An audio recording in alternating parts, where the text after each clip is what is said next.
Well, hello, Beat Check listeners. I'm Shane Dixon Kavanaugh, Portland City Hall reporter for the Oregonian, OregonLive, and your kind of, sort of, maybe host today. I'm in the studio right now with my friend and colleague, Julia Silverman. Hello, Julia. Hello, Shane. I feel like I should be doing a little evil laugh right now, kind of a because I'm turning the tables on you today, and I'm going to be asking the questions.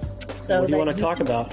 I want to talk about who is going to win the race to be Portland's next mayor. Okay. And you're the man for the job.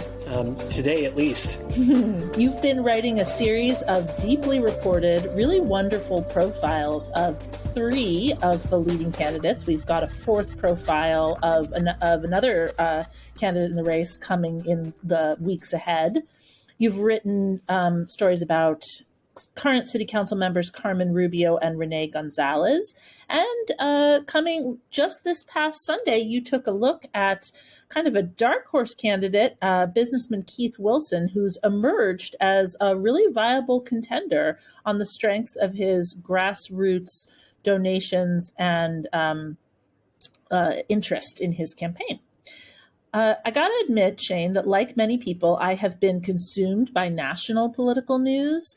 And it took me a while to really lock in on the Portland mayor's race, but it means a lot for the future of our city. So let's talk about it. I'm more than happy to. And I think you are not alone in terms of even politically engaged, well-read Portlanders who are just now starting to think about this mayor's race, what it means for the city, who the candidates are, and who they might want to support. And we've got 4 weeks to go until Election Day. So there's still time, and hopefully we can help get folks started on the right foot.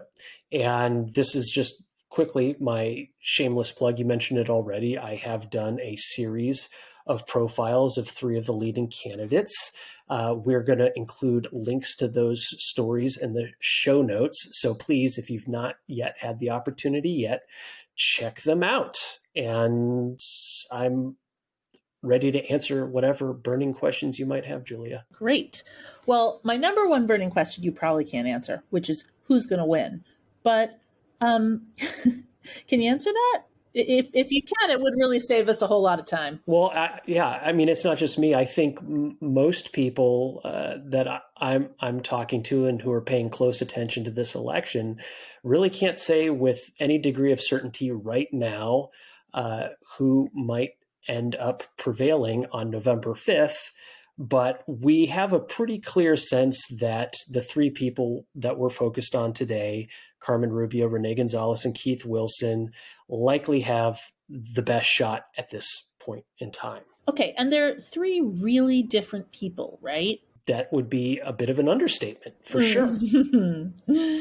So, Shane, in your reporting, what stuck out to you about Rubio and why people are gravitating toward her, think she'd make a good mayor? Well, I would start by saying that some of the key strengths with Carmen Rubio, first and foremost, and one of the reasons why she ultimately decided to get into this race and run to become Portland's next mayor, was by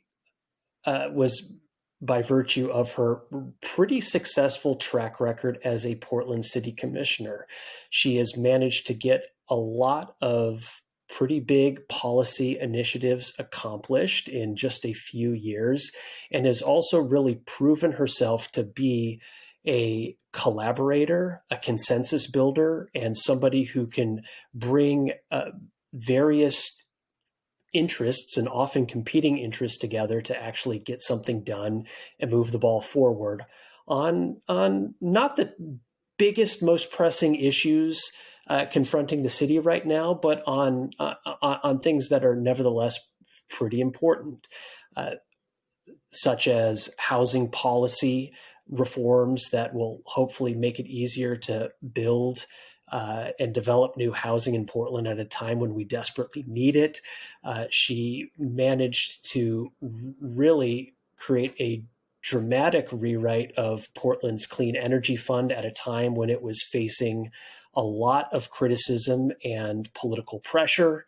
And, one of the things that she likes to talk a lot about as well, which sort of has a nexus with housing also, is the work that she has done to sort of consolidate Portland's Byzantine bureaucratic nightmare permitting system and has kind of consolidated it into a single agency, which is, again, something that she's been very proud of. So who are Rubio's big backers? Who wants her to win and is invested in her race and is going to be there for her in these next few weeks before the campaign, knocking on doors and helping to get out the vote? Well, one of Rubio's great strengths in this campaign, in addition to having a proven track record of legislative and policy wins, is the fact that she, among the candidates, is sort of the closest embodiment of a Democratic standard bearer in Portland,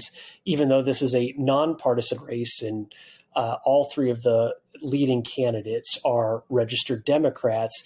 She's the one that most closely aligns with sort of the lawmakers, elected leaders, and progressive and liberal organizations that many Democratic voters in Portland know and trust.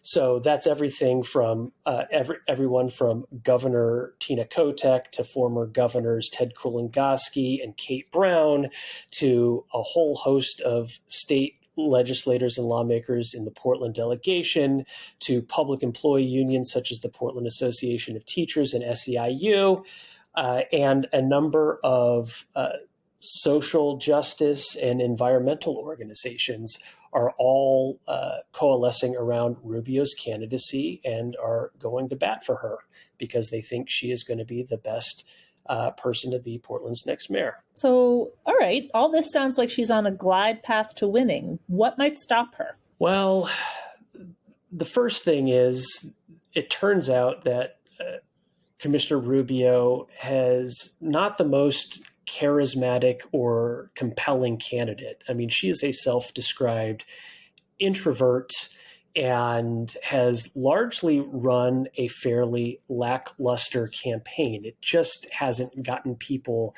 super duper excited about her candidacy. She has had, even though she's had a lot of successes as a Portland City Commissioner, a lot of folks don't know who she is. And, even when she ran for city council in 2020, it was in the middle of the pandemic. She practically just, she ran in a fairly contested race with many candidates and won with overwhelming support from a broad constituency. I think she won over 2/3 of the vote in that race. And so she hadn't been really strongly vetted as sort of a candidate. And the other thing that has come up in the last couple of weeks through our reporting was that she has a pretty eye-popping traffic and driving record. Yeah, I was just out at David Douglas High School this morning talking to a teacher out there who lives in Portland, and he said to me, "Oh, what are you podcasting about?" Because I had said, "Oh, I got to be out of here at a particular time because I'm doing this podcast." And I said, "Oh, the mayor's race," and he brought up Commissioner Rubio's driving record. He was just like, "Boy, I don't know." It really gave me pause about her judgment. So it's a tricky thing because on the one hand, how many parking tickets a person gets or doesn't get has nothing to do really with how they might govern the city. And you said yourself, she's had a lot of tangible, substantial policy successes. And listen, Right. We all get parking tickets. I got 4 of them this year, but I paid them all promptly. And it is the kind of thing that people can understand because parking tickets are universal. And it is the kind of thing that can give people pause. Yeah. And for listeners who haven't read our prior coverage around this, what we reported is that over the course of 2 decades in Portland, Carmen Rubio managed to get 150 parking tickets and traffic citations nearly all of them she didn't pay right away, was turned over to collections agencies by Multnomah County judges 100 different times. She ended up having her license suspended 6 different times. And then days after these revelations came out in our paper, it turns out that she had another sort of parking and traffic mishap where she ended up damaging a Tesla that she was trying to park next to in a parking lot, and then was caught on the Tesla's camera sort of surveying what appears to be surveying the damaged area and then walking away without leaving a note. So, Ouch. yeah. So those two things combined have really, really not gone well for her campaign. It's something that she's having to answer to and respond to quite a bit. It's given a lot of supporters pause that we've heard from people directly. She's lost a few key endorsements because of that driving history. And yeah, it's definitely created a pretty significant speed bump and hurdle to her campaign. All right. Well, that sounds like she's left an opening then. Let's talk a little bit about some of the people who want to walk right through it. Specifically, I'm going to start with her fellow city council member, Rene Gonzalez. What's Gonzalez's pitch to voters? Why does he think people should rank him first on their ballot? Yeah, at this point in time, probably besides Mayor Ted Wheeler, the best known and most prominent person on the Portland City Council is Rene Gonzalez, in part because he won a fairly contested contest for city council in 2022 against former Commissioner Joanne Hardesty. And he did so by running on an unwavering, unbending law and order platform where he was laser focused on public safety, livability, and trying to take a more aggressive approach to getting people off the streets and into shelters in Portland. And at the time when he was first running for office 2 years ago, many people thought that his platform, his approach, his pretty harsh rhetoric was just not going to go over well with Portland voters. And he proved them wrong by decisively winning against Hardesty in that race. And Gonzalez began running for mayor less than a year into office as a Portland City Commissioner, and in many ways has just continued the campaign that he waged in 2022. Fascinating. So are you saying that he's trying to claim the mantle of the change candidate? Well, in some ways he is, even though he is now has been a Portland elected official for 2 years. He is sort of styling himself as running against the progressive status quo in Portland, and is pushing forward to demand greater results in public safety and livability. And that certainly is a message that continues to resonate with a large number of voters in Portland, primarily in East Portland, east of 205, and on the west side. But it was clear in his campaign in 2022 against Hardesty, at least at that time, even though she beat him in inner Northeast and Southeast Portland, he still was able to remain fairly competitive in that contest. And I think the other sign that that Gonzalez's sort of narrative and approach could still have some real serious legs in Portland is that Nathan Vasquez, who is a assistant district attorney, took on his boss and incumbent DA, Mike Schmidt, and won back in May decisively, unseated Mike Schmidt by largely running a similar campaign. So, who are some of Gonzalez's big supporters? Who's out there who was stumping for him? And I know the man's got enemies, so let's hear a little bit about that too. Yeah, well, sort of the constituency that is really rallying behind Gonzalez in terms of institutional supporters include the major public safety unions, so the Portland Police Union, the Portland Firefighters Union, and also a lot of downtown property owners and traditional power brokers, the sort of Jorn Schnitzers and Tim Boyles of Portland have largely rallied behind his candidacy. And those were big supporters of his in 2022 as well. But, having said that, Gonzalez, based on sort of the election results of his first race in Portland in 2022, appears to, have a great deal of support among a lot of working class Portland voters. I mean, primarily east of 205, which tends to be Portland's most diverse quadrant. It's the poorest quadrant.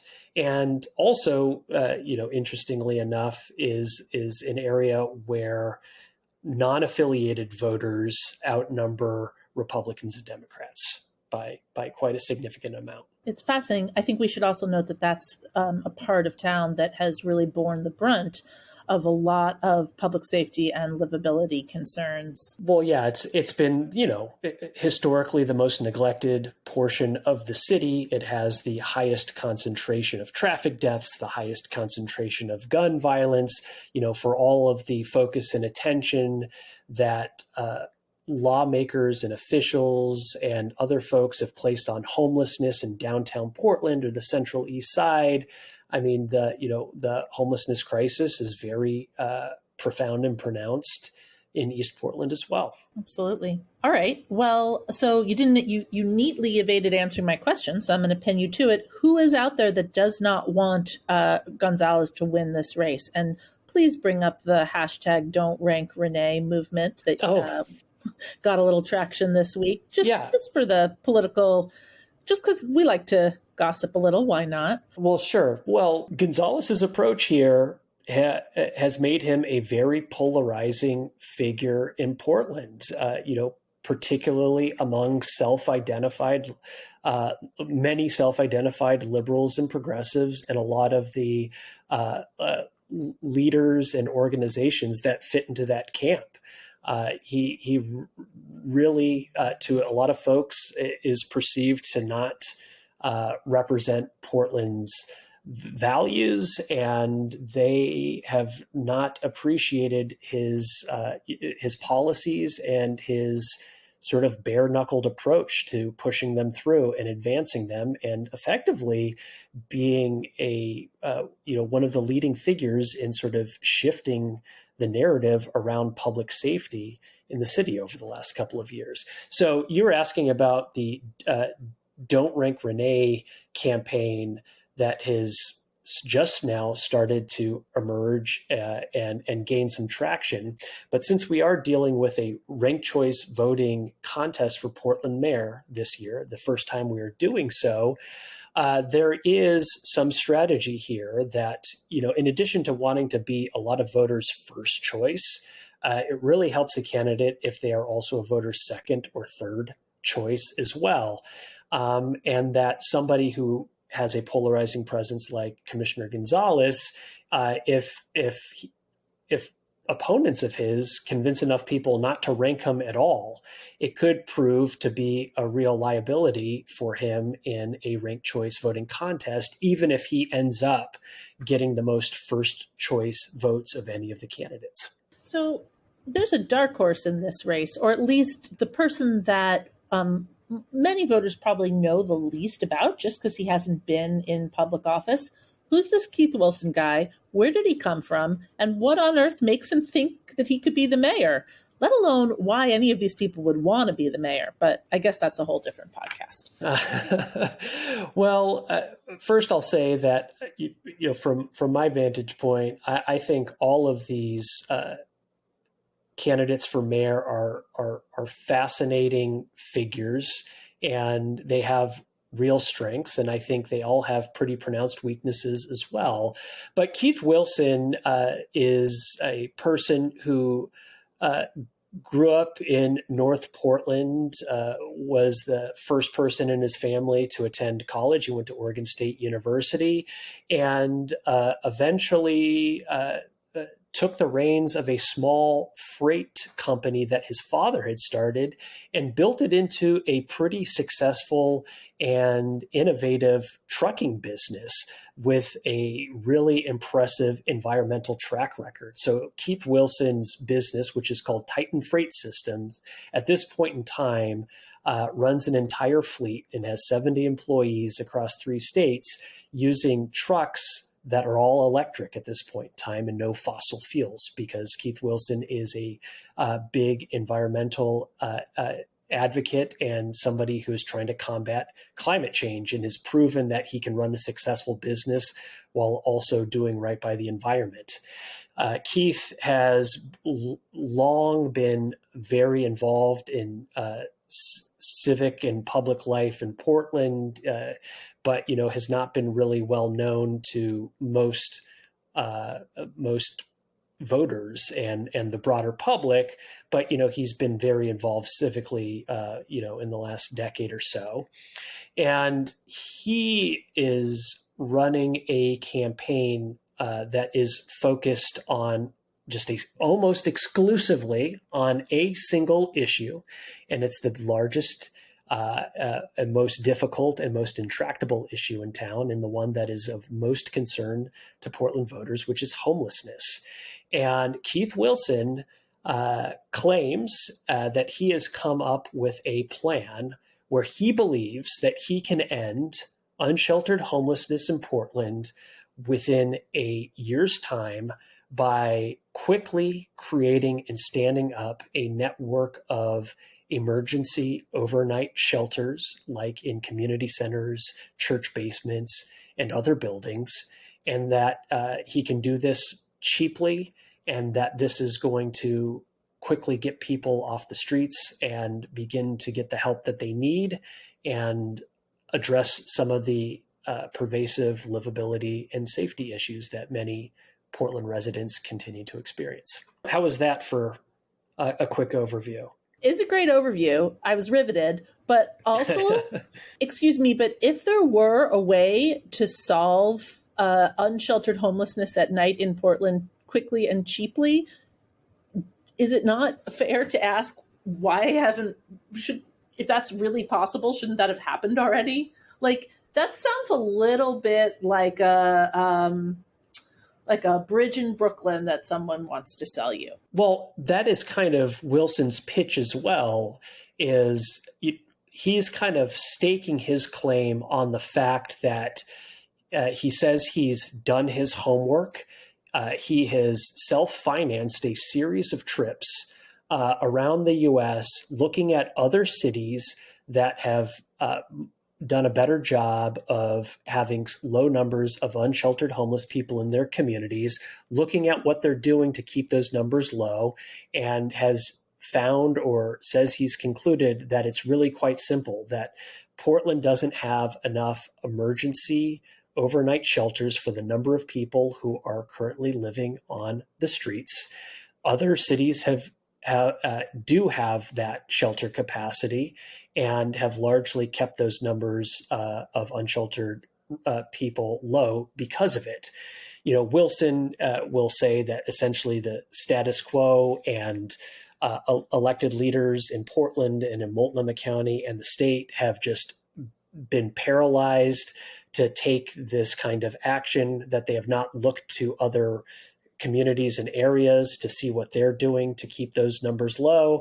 And so Wilson is saying, look, we are an exception in Portland. Other places are doing X, Y, and Z, and I want to do that here. And I assume that if people refuse the offer of shelter under his plan, they would have to go anyway. Is that right? Well, this is where things get a little tricky, because on the one hand, Keith Wilson talks about that once we have enough emergency shelter spaces that is equivalent to the number of people who are living unsheltered and outdoors, that we can begin sort of enforcing our our public laws around camping and loitering and and other things. But he has also repeatedly said and insisted that he doesn't want to arrest people for being homeless. He says this is not something that we can arrest our way out of. He talks about enforcement kind of, but then sort of backs away from taking any aggressive or punitive approach toward getting people off the streets and into these emergency shelters. He sort of seems to have this idea that if you build the shelters, people will ultimately come and use them. You mean kind of like how they built a bridge in Brooklyn that people ultimately came and used? What is this bridge in Brooklyn you keep talking about? All right, 2 more questions. Here's the first. Is Wilson going to benefit from like people knowing more about Gonzalez and Rubio and not liking either of them? Does he get to sneak in that way or earn his way in that way? That's my first question. You want the number 2 question first? Do you want to answer that one? No, go ahead. What's the other one? Well, my other one is there's some other people in this race. What about them? Okay. Let's start with your question about Wilson. First, the other thing that I want to sort of highlight is that Keith Wilson has been a relentless and dogged campaigner, just completely working his tail off. And even though there are some real questions about the viability of his plan to quickly end unsheltered homelessness in Portland, people are really receptive to the idea and his pitch. And this is bearing out because he has gained traction without having the privilege of already holding elected office or having high name recognition or having the huge amount of institutional support that Rubio and Gonzalez both have. But he has outraised those other 2 candidates. I don't mean outraised. He has gotten more individual contributions from Portlanders than Carmen Rubio or Rene Gonzalez without having all of their built-in advantages. Which is certainly a sign that he is connecting with voters. People are hearing what he's saying, and it's resonating with them. And to your point too, Julia, because of the sort of shortcomings, both the personal and political baggage of both Rubio and Gonzalez, I think people are starting right now to look at Keith Wilson and think, is this somebody that I could or should be supporting because I don't want to support these other 2? And I think the last thing I'll mention about Keith Wilson and his candidacy is that he has really managed to find a way to have crossover appeal with both sort of self-identified moderates, which tend to be Rene Gonzalez supporters, and even progressives like Keith Wilson because of his environmental track record, his clean energy and sustainable company, and the simple fact that he is talking about public safety and homelessness without sort of a crackdown, let's arrest people and put them in jail if they refuse to go to shelter approach. So he's got a foot in both of those worlds. And, there is a chance that if he continues on this trajectory, that, he could be competitive for a lot of first choice votes among being the first choice pick among a lot of voters, but also a large number of second choice votes. And that could put him in a position in a ranked choice voting contest where he could ultimately win if everything breaks his way. All right. All right. This is you've got my attention now. There's a lot of storylines to follow here. What about the other folks in this race? Well, I mean, all told, we have maybe, it was 19, it might be 18 now, candidates running for mayor. And most of those people are not serious contenders at all.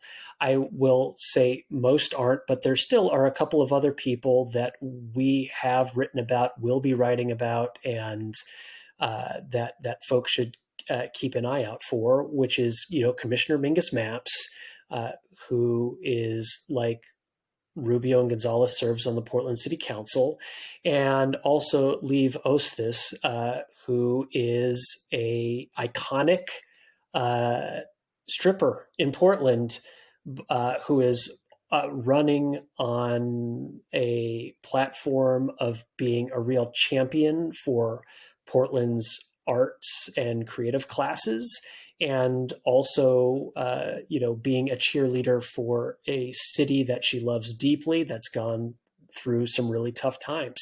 And both those two other candidates, like the three that I've been focused on, have, gotten enough donors and contributors in Portland to qualify for public matching funds, which is a sign of viability. But at the same time, there are, other issues with both of those two candidates that, even with the support that they've been able to garner at this point in time, I just don't, they certainly are in the race and in the running, but are probably not people that I or many others would consider to be front runners in the race. Shane, you know what we need here? We need a poll. Where's the poll? Well, I will tell listeners right now to stay tuned, and that we may have some be doing some polling on the Portland mayor's race here within the next couple of weeks, and that's all I'm going to say right now. I literally cannot wait. All right, well, let's wrap up. You want to go back to my first question and tell the people who you think's going to win? Come on, live a little.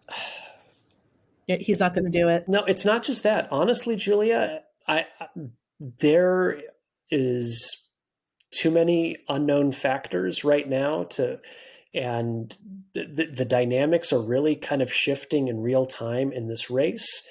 And I would be real silly at the moment to make any prediction whatsoever. Well, I'm so glad that we have you to help navigate all the voters of the city through this tumultuous, riotous time, democracy at its finest here in beautiful, battered Portland, Oregon.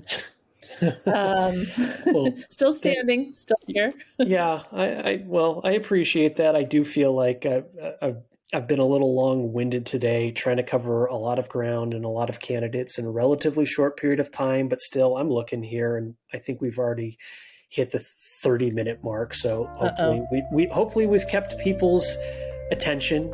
Our riveting banter and back and forth has got to be an added value. Thanks, Shane. Julia, thank you. Thanks so much for listening to Beat Check with the Oregonian.